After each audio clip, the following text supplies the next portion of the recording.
Fouls. It's an important part of the game. It's a good thing to be aggressive, but when you get too aggressive, that's when the ref has to draw the line.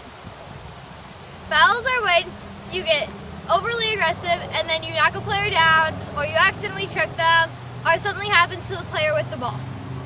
It also can happen to a player without the ball, and that's when out of the play foul.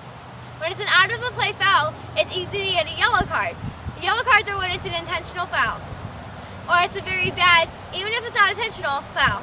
A red card is when it's a full-out intentional foul and it can hurt a player. Grabbing someone's ponytail and yanking them back would be a red card.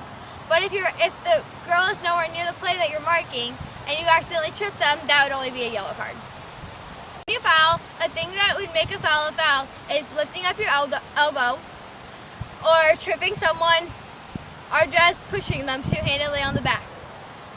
This would make a foul, especially if you knock them down when they have the ball. Consequences of a foul could either be just a free kick, or if it's in the box, that would be a PK. A PK is when you kick the ball from the middle of the box and there's no defenders in the box. It's only you and the goalie.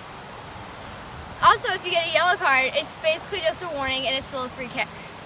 But if you get a red card, you have to sit out of that game and the next game that you're in. How you can be aggressive and still not be called for a foul is simple. You have to keep your elbows in and lean in with your shoulder. Also, you can't two-handedly shove them on your back, but you can still put pressure with your chest. You won't just trip them, but you have to keep in your stance and just follow them up.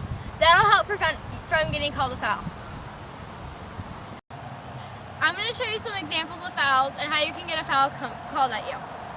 If a girl is dribbling the ball at you and she gets by you, and if you shove them two-handedly on the back, that would be considered a foul.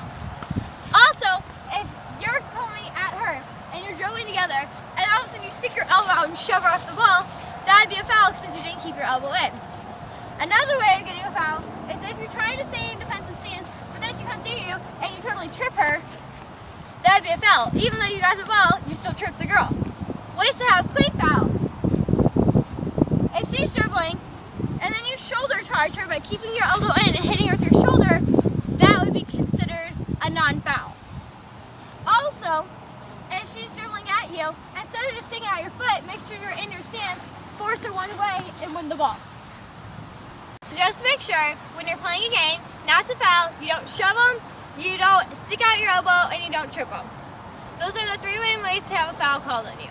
And to make sure that you are aggressive but not get called a foul, keep in your stance, keep your elbows tucked in, and use your shoulders.